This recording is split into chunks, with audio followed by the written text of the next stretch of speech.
Že jsem blázen.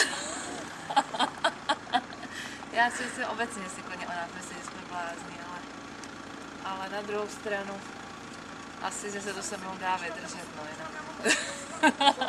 To asi raději vědět nechci.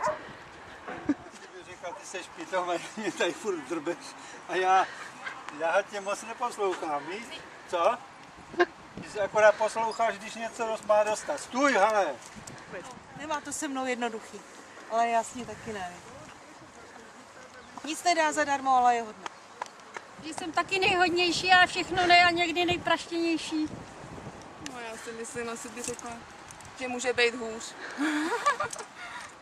To by muselo být po desátý, abych to mohl říct. Že jsem jeho nejlepší páníček, jaký ho měl. Ať mě dá pokoj a nechá mě. Nevím. Mám mě rád. A že nejšťastnější, když odejdu.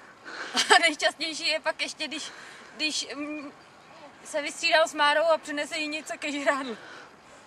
Tak asi nejvíc si myslím, že jako ráda, když jí neotravuju a jako většina koní. Že mě má docela ráda, ale to žrádlo má určitě radši, ne? O mě zase asi nevím, jestli o mě, ale myslím si, že o nás všeobecně by řekl, dejte mě pokoj, já se nejradši pasu, všichni mě nechte bejt. Ale jinak je hodňoučkej, i když si o nás všichni myslí, že jsme debilové, tak všechny hezky povozí a nikoho neschazuje, viď? Asi ať ho ještě víc rozmazluju a dám mu pokoj. Radši bude míčet. Nevím. Bláznivá máma. Hej. Jo.